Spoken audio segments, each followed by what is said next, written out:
Well, good afternoon. This is Jim Whitehead of All Power Group, also All Power Animal, also known as Phoenix Animal. And I'm actually starting a new little sub station, I guess you might say, called All Power Tech. And believe it or not, love animals, but I also love tech. So this afternoon I said, you got some good things that you can do. Excuse me, I looked like I had some paint there. Anyway, welcome. Again, thank you for being here. Now, what we're going to talk today, and this is where it's kind of like if somebody calls you up and they say to you, hey, my name is Jim. Let's use Jim for example. Hey, Jim, we want to give you a car. It's almost brand new. And what we will do is we will modify that car for you so that you can use it all the time you're in whatever job you're in right now. But in addition, with all these new tires and benefits and better radios and so on and so forth, you can keep it when you leave that job.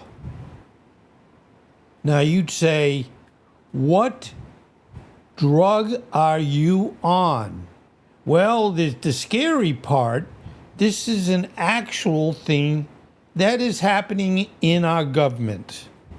And again, yeah, I know I do different things, but some things you just have to bring up as being totally inappropriate, unfair, funny,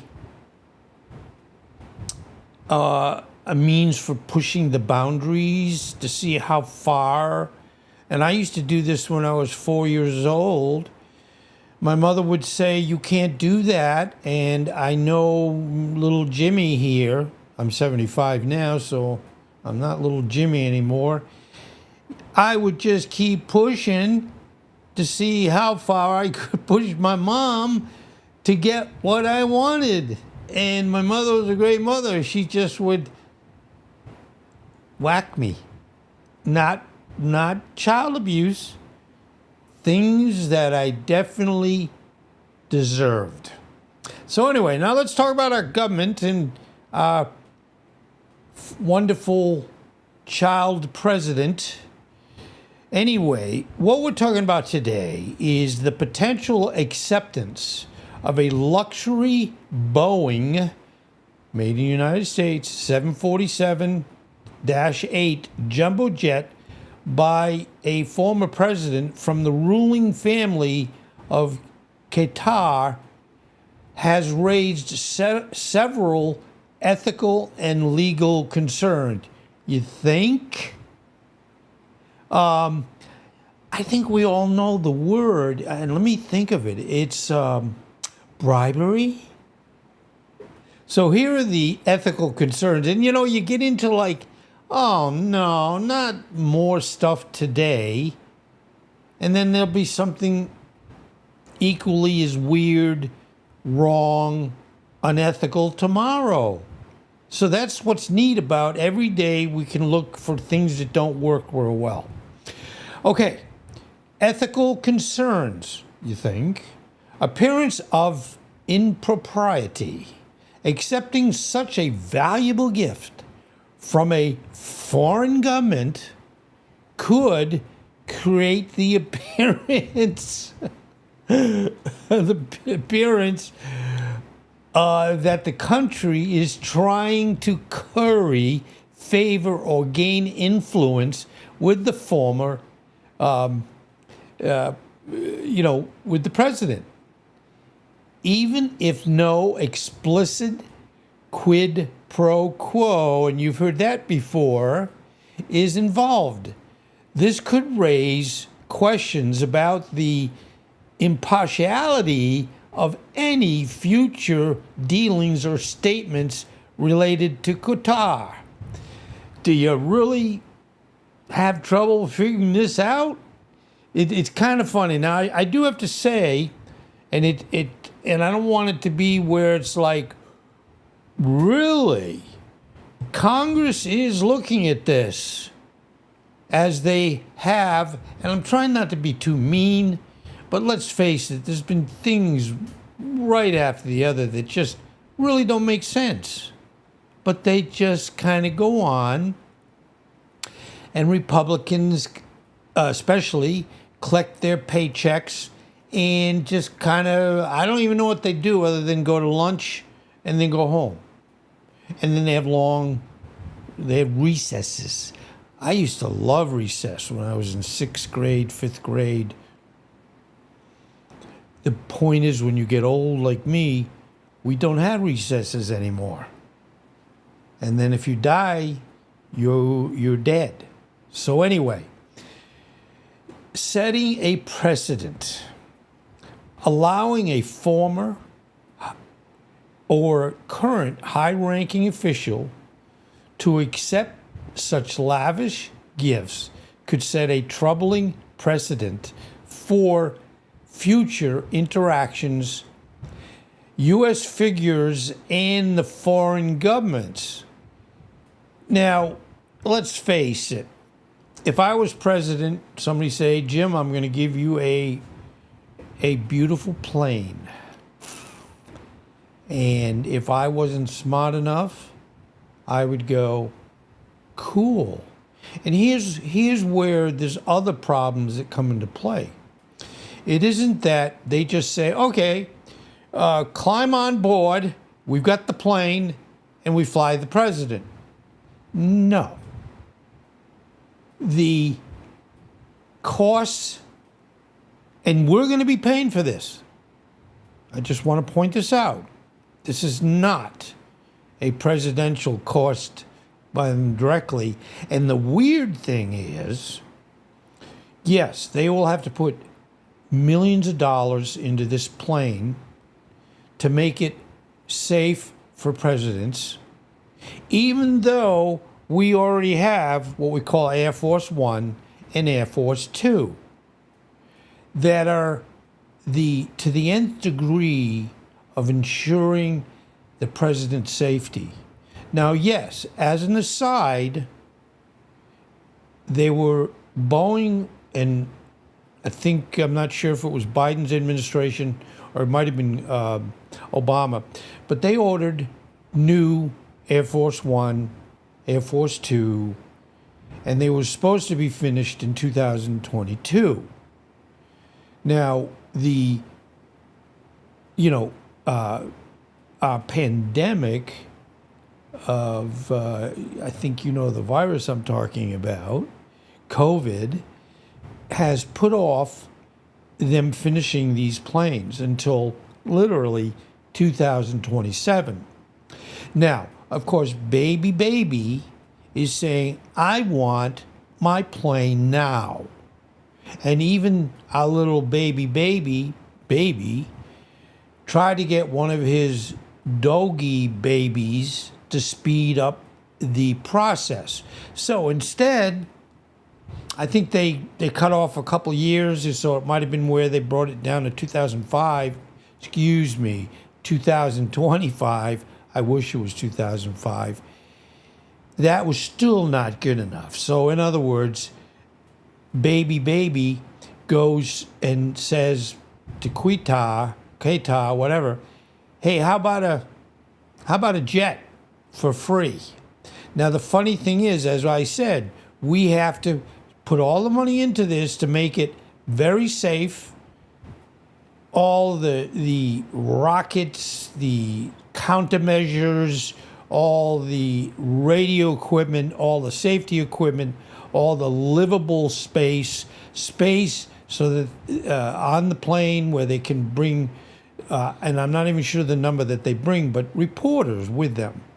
So you're not talking about, $1.98 and it's all set. You're talking about a big expense, and we're going to pay for this. And as I said, they're building new planes. Now, would anybody say, well, maybe the planes that we still have are not safe? Well, as you look at some of the ages of planes that folks have, in our airlines, a lot of them are, they lived to 20 years old, and, as long as there isn't something fundamentally wrong with the plane, with good maintenance and care, they last a long time because, again, they're very expensive.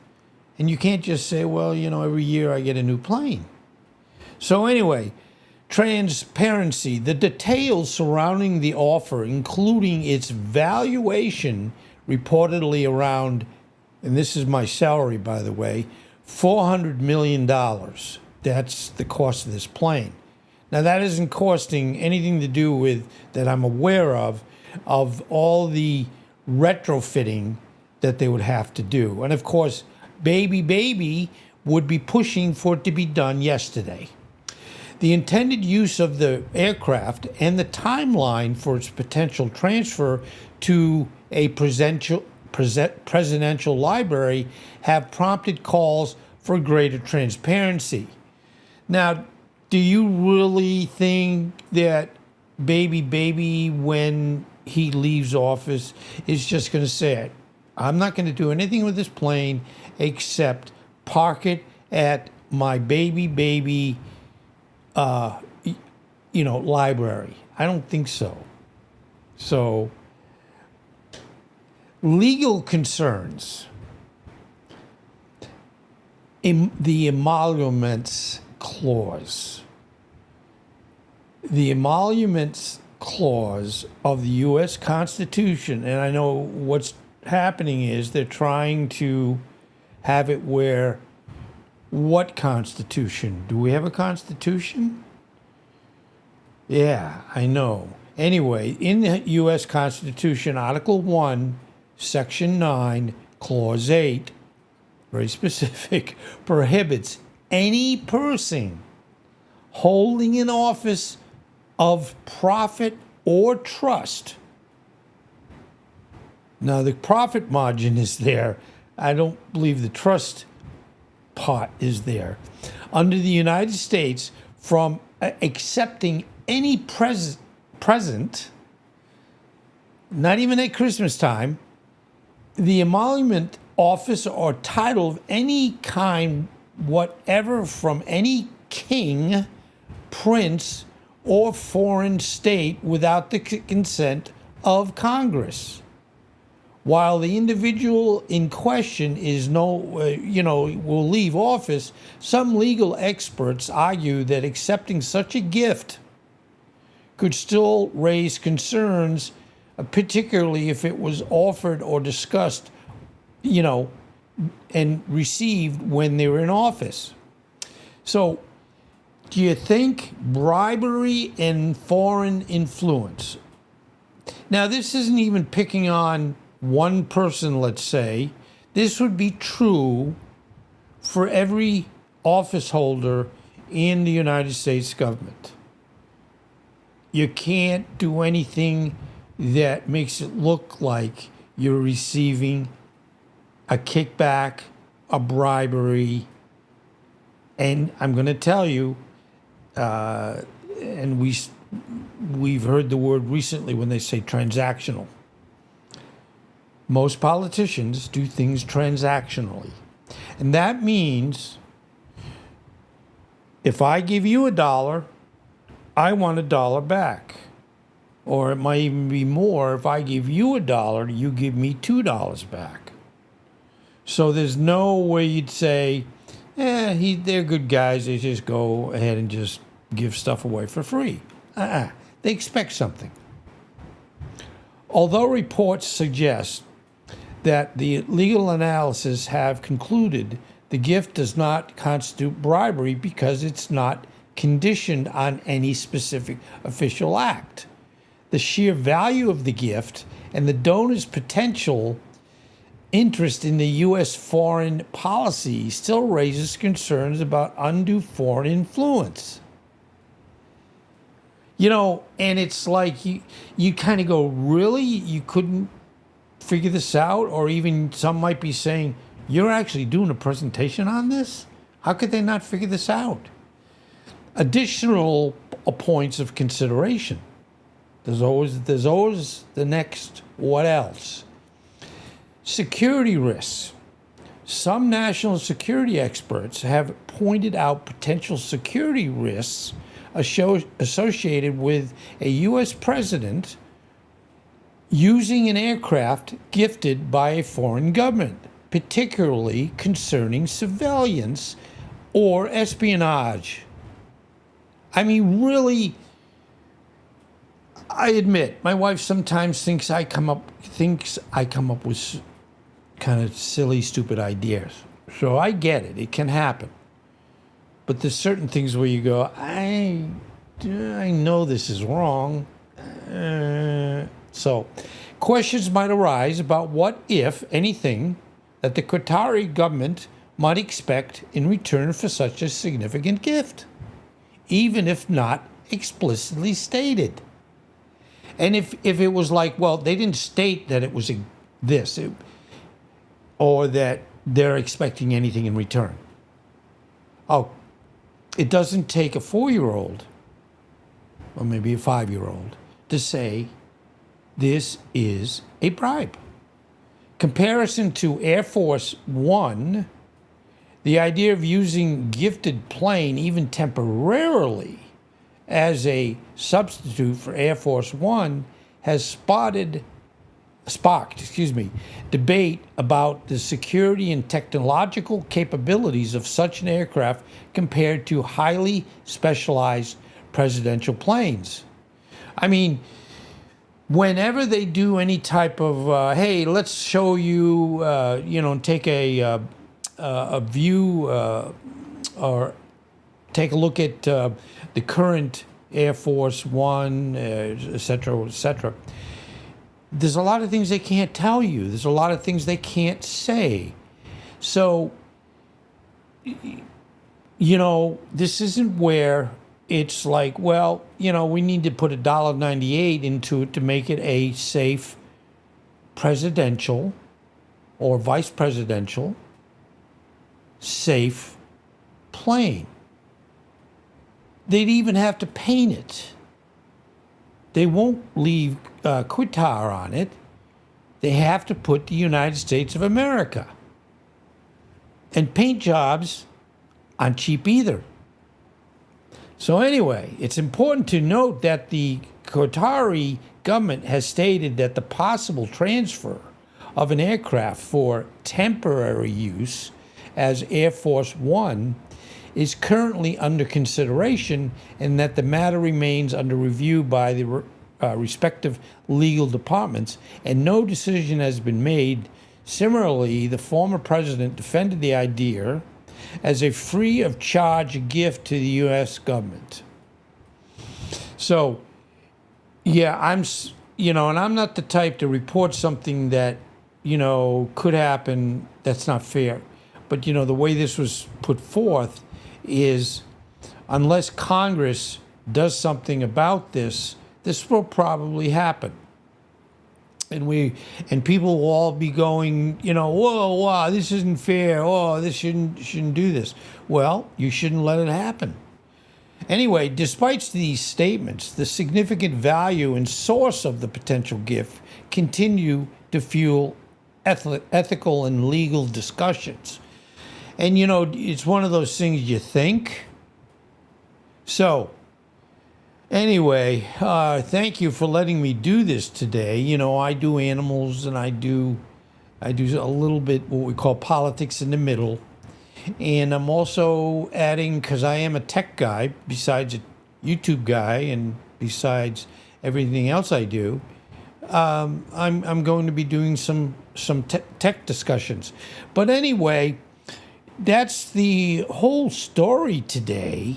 And I hope, and again, I didn't do this quickly to try to beat any advanced news, but we're hoping, and that Congress says, no, you can't do that.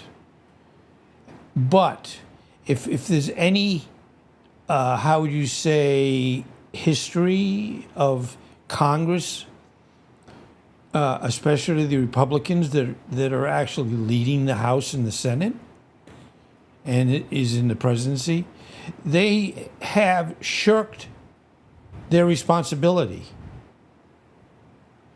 All the cutbacks and firing people and going into Social Security, which I need, is not something that is allowed to be done without Congress's approval. Our founding fathers knew there'd be babies in the future from when they put together both the Constitution, the Declaration of Independence, etc., etc. They knew damn well that there could very well be, somebody coming into office and they would turn it into a dictatorship. It appears we're in that situation and we're trying to keep it from happening. But if Congress doesn't do their job, and also the Supreme Court, I know I talk about a lot of different things in these presentations, but I always felt that the Supreme Court would make on anything the final decisions. They did in the 2000.